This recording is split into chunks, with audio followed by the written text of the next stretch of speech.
जय संविधान। इसकी हमने रक्षा की है, देश ने मिलकर संविधान की रक्षा की है। और अच्छा लग रहा है अब कि हर 2-3 मिनट बीजेपी के लोग संविधान संविधान संविधान संविधान कह रहे हैं। So I would like to start by showing an image of our refuge. Sir, Shiv ji की फोटो नहीं दिखा सकते सर? सर मना है तो रख देता हूं सर। नो, एक मिनट। यहाँ पे दूसरी चीजों के चित्र दिखाए जा सकते हैं, मगर शिव जी का चित्र नहीं दिखा जा सकता। ये चित्र पूरे हिंदुस्तान के दिल में है, पूरा हिंदुस्तान इस चित्र को जानता है, समझता है। इस्लाम में भी कहा गया है कि डरना नहीं है। इस्लाम में दुआ मांगी जाती है तो दोनों हाथ से, दाएं हाथ से अभय मुद्रा दिखाई देता है। उसके बाद गुरु नानक जी की ओर चलते हैं। जिस धर्म पर आप हर रोज आक्रमण करते हो, गुरु नानक जी के चित्र में भी आपको अभय मुद्रा दिखाई देगा। गुरु नानक जी भी कहते हैं कि डरो मत, डराओ मत। जीसस क्राइस्ट की इमेज देखिए, उसमें भी आपको अभय मुद्रा दिखाई देगा। डरो मत, डराओ मत। उसके बाद बुद्ध भगवान, अभय मुद्रा, डरो मत, डराओ मत, अहिंसा। और अंत में महावीर, डरो मत, डराओ मत, अभय मुद्रा। देश अहिंसा का देश है, ये देश डर का देश नहीं है। शिव जी कहते हैं, सर देखिए मेरा वो हटा दिया आपने सर, वो देखिए सर, हटा दिया, कैमरा से हटा दिया। सर देखिए वापस आ गया सर, हटाओ सदस्य। ये देखा सर आपने? शिव जी कहते हैं डरो मत, डराओ मत, अभय मुद्रा दिखाते हैं, अहिंसा की बात करते हैं, त्रिशूल को जमीन में गाड़ देते हैं। आप हिंदू हो ही नहीं। हिंदू धर्म में साफ लिखा है, सत्य के साथ खड़ा होना चाहिए, सत्य से पीछे नहीं हटना चाहिए, सत्य से नहीं डरना चाहिए।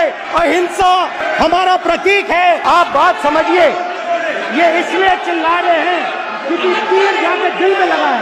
नहीं नहीं नहीं नहीं नहीं नहीं, नरेंद्र मोदी जी पूरा हिंदू समाज नहीं है, बीजेपी पूरा हिंदू समाज नहीं है, आरएसएस पूरा हिंदू समाज नहीं है। ये ठेका नहीं है बीजेपी का। कहां तक इन लोगों ने डर फैला दिया। मैं आपको अयोध्या से शुरू करता हूं। सर नमस्कार। अयोध्या ने आपको मैसेज भेजा। सर मेरा सवाल है सर, इस माइक का कंट्रोलर किसके हाथ में? बैठिए सर, ये ऑफ होता है, प्लीज माने बैठिए प्लीज। सर मैं बिल्कुल आपकी रिस्पेक्ट करता हूं स्पीकर सर, मगर मेरे भाषण के बीच में सच्चाई है कि माइक ऑफ हो जाता है। मैं क्या करूं, हो जाता है वो। अब आपने देखा मैंने अयोध्या शब्द यूज किया और माइक ऑफ हो गया। नो, अयोध्या ने, राम भगवान की जन्मभूमि ने बीजेपी को मैसेज दिया और ये आपके सामने मैसेज बैठे हुए हैं। मैंने उनसे पूछा कि आपको कब पता लगा कि आप अयोध्या में जीत रहे हो, और आपने कहा पहले दिन से मुझे पता था। और मैंने कहा ये क्या हुआ? उन्होंने कहा राहुल जी, अयोध्या में एयरपोर्ट बना, अयोध्या की जनता से जमीन छीनी गई और आज तक उन्हें मुआवजा नहीं मिला है। अयोध्या में जो भी छोटे छोटे दुकानदार थे, जो भी छोटी छोटी बिल्डिंग्स थी, उन सारों को तोड़कर गिरा दिया गया, लोगों को सड़क पर कर दिया गया। इन्होंने ये भी कहा कि अयोध्या के इनॉग्रेशन में अयोध्या की जनता को बहुत दुख हुआ क्योंकि इनॉग्रेशन में अदानी जी थे, अंबानी जी थे, मगर अयोध्या का कोई नहीं था। कारण था कि अयोध्या की जनता में, उनके दिल में नरेंद्र मोदी जी ने भय डाल दिया। 3 बार नरेंद्र मोदी ने टेस्ट किया, 2 बार, क्या मैं अयोध्या से लड़ जाऊं? और सर्वेयर्स ने कहा अयोध्या में मत लड़ जाना, अयोध्या की जनता हरा देगी। और इसीलिए प्रधानमंत्री वाराणसी गए और वहां बच के निकले। आज सुबह में आया, राजनाथ सिंह जी ने मुस्कुरा के मुझे नमस्ते की और मोदी जी बैठे हैं, मुस्कुराहट नहीं, सीरियस, नमस्ते भी नहीं करते, कहीं मोदी जी ना देख लें, प्रॉब्लम हो जाएगी। वही कहानी गडकरी जी की है, सच्चाई है। अरे भाई, अयोध्या की जनता को छोड़ो, ये तो बीजेपी वालों को डराते हैं। And there is mister Om Birla. When Modi ji went and shook your hand, and I went and shook your hand, I noticed something. When I shook your hand, you stood straight like this and shook my hand. And when Modi ji shook your hand, you bowed down and shook his hand. Speaker sir, मैं आपकी बात को respect करता हूं, मगर आपको कहना चाहता हूं कि इस हाउस में स्पीकर से कोई बड़ा नहीं होता। स्पीकर सबसे बड़ा है। हम सबको स्पीकर के सामने झुकना चाहिए। आपने हिंदुस्तान की महिलाओं को महंगाई से हर रोज डराया है। कुछ दिन पहले मैं पंजाब में अग्निवीर के परिवार से मिला।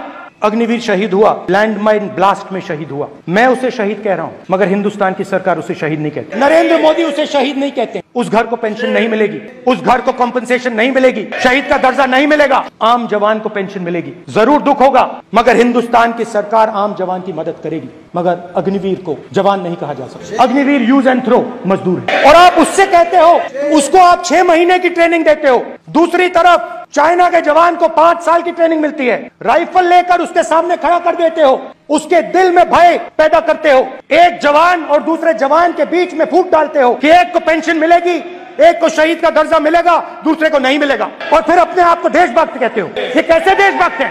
राजनाथ सिंह जी की एक राय है, मेरी एक राय है, सच्चाई अग्निवीरों को मालूम है, हमें बोलने की जरूरत नहीं है। स्पीकर सर, मैं रिस्पेक्ट कर रहा हूं, ये प्रधानमंत्री के शब्द हैं, मेरे शब्द नहीं हैं। ये प्रधानमंत्री जी ने कहा है, पब्लिक में मीडिया को कहा है कि मैं बायोलॉजिकल नहीं हूं, मेरा डायरेक्ट कनेक्शन भगवान के साथ है। मैं नहीं बोल रहा हूं, प्रधानमंत्री मोदी जी ने बोला है। तो पता नहीं उस टाइम 8 बजे भगवान का मैसेज आया होगा हिंदुस्तान, वही मगर फिर श्री राम ने आपको दूसरा मैसेज दे दिया अयोध्या में। भगवान का मैसेज आया होगा, मोदी जी नोटबंदी कर दीजिए, नोटबंदी कर दिया। और अलग अलग ऑर्डर आते हैं, अदानी जी वाला ऑर्डर आता है, बंबई एयरपोर्ट अदानी जी को ऊपर से ऑर्डर आता है, खटाखट ऑर्डर आते हैं, नोटबंदी कर दी। स्मॉल और मीडियम बिजनेसेस जो हैं, जो हिंदुस्तान की रोजगार की रीढ़ की हड्डी है, बैकबोन है, उड़ा दिया, खत्म कर दिया। आज नतीजा यह है कि ये जो भी करना चाहे करें, हिंदुस्तान के युवाओं को रोजगार नहीं मिल सकता।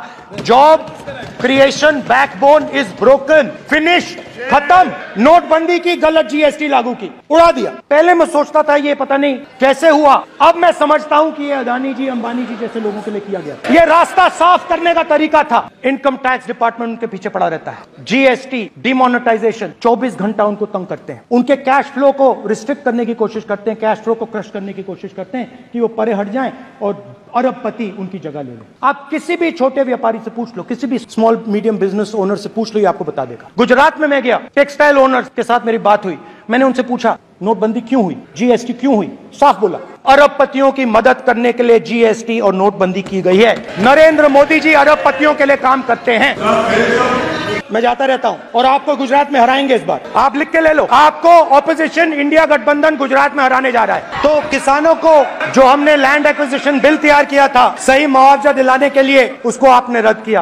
किसानों को डराने के लिए आप 3 नए कानून लाए। प्रधानमंत्री ने उनसे कहा कि ये आपके फायदे के कानून हैं। सच्चाई थी कि वो अदानी जी, अंबानी जी के फायदे के कानून थे। हिंदुस्तान के सारे किसान खड़े हो जाते हैं। अगर आप वहां जाएंगे, आज तक आपको दिखेगा कि वो सड़क जिस पे किसान आए थे वो आज तक बंद पड़ी हुई। 700 किसान शहीद हुए। हमने इस हाउस में कहा कि किसानों के लिए मौन होना चाहिए, आपने मौन नहीं होने दिया। आपने कहा ये किसान नहीं है, आपके मुताबिक ये किसान नहीं थे, ये आतंकवादी थे। किसानों ने सिर्फ ये कहा कि अगर 16 लाख करोड़ रुपए अरबपतियों का कर्जा माफ हो सकता है तो हमारा भी थोड़ा सा कर दीजिए। किसान ने यह कहा कि हर प्रोडक्ट के लिए सही प्राइस मिलती है, हमें भी एमएसपी दे दीजिए। और आप लोगों ने कहा किसान का कर्जा माफ नहीं होगा और एमएसपी नहीं मिलेगी। तो किसानों में आपने डर डाला, भय डाला, महिलाओं में महंगाई, गैस सिलेंडर, सेना में अग्निवीर, हर व्यक्ति के लिए आप लोगों ने भय का कोई ना कोई पैकेज दिया। स्टूडेंट्स की बात करते हैं आप, 2000 साल पहले की बात करते हो, थोड़ी सी भविष्य की भी बात कर देते हैं, इंडिया के फ्यूचर की बात कर देते हैं। रोजगार तो आपने खत्म कर दिया, नोटबंदी, जीएसटी, जो आपने स्मॉल एंड मीडियम बिजनेसेस थे उनको खत्म करके, युवाओं को आर्मी में अपॉर्चुनिटी मिलती थी, अग्निवीर उनके लिए आपने दे दिया, वो खत्म कर दिया, रास्ता ब्लॉक कर दिया। पब्लिक सेक्टर को आप प्राइवेटाइज करते हैं, वो रास्ता बंद कर दिया। और अब एक नया फैशन निकला है, नीट। प्रोफेशनल एग्जाम्स को आपने कमर्शियल एग्जाम्स में बदल दिया है। नीट में एक स्टूडेंट टॉपर हो सकता है, मगर अगर उसके पास पैसा नहीं है मेडिकल कॉलेज में नहीं जा सकता। नीट का पास मार्क 22% है। वो पूरा का पूरा एग्जाम अमीर बच्चों के लिए बनाया गया है। कोटा में पूरे के पूरे एग्जाम को आपने सेंट्रलाइज किया, हजारों करोड़ रुपए बन रहे हैं। और कमर्शियल पेपर जो आपने बना रखे हैं, कमर्शियल एग्जाम्स, 7 साल में 70 बार पेपर लीक। सर हमने कहा कि एक दिन का डिस्कशन अलाउ कर, हम आपके साथ खड़े होकर इसको रिजॉल्व करना चाहते हैं। इंस्टीट्यूशनल फेलियर है, हम आपकी मदद करना चाहते हैं। सरकार कहती है नहीं, डिस्कशन नहीं होगा, भविष्य का डिस्कशन हो ही नहीं सकता। जहां भी ये देखते हैं ये सोचते हैं कि भाई भय कैसे पैदा करें, माइनॉरिटीज को डराते हैं। नहीं, कांग्रेस नहीं डरती आपसे, आप कांग्रेस से डरते हो। हिंसा, नफरत, माइनॉरिटीज के खिलाफ, मुसलमानों के खिलाफ, सिखों के खिलाफ, क्रिश्चियंस के खिलाफ। और माइनॉरिटीज ने क्या किया, हर स्फीयर में हिंदुस्तान को रिप्रेजेंट करते हैं, नाम रोशन करते हैं, पत्थर जैसे हिंदुस्तान के साथ एक साथ खड़े हैं, देशभक्त हैं। और आपने सारे के सारे माइनॉरिटीज पर आक्रमण किया, उनके खिलाफ हिंसा, नफरत फैलाई।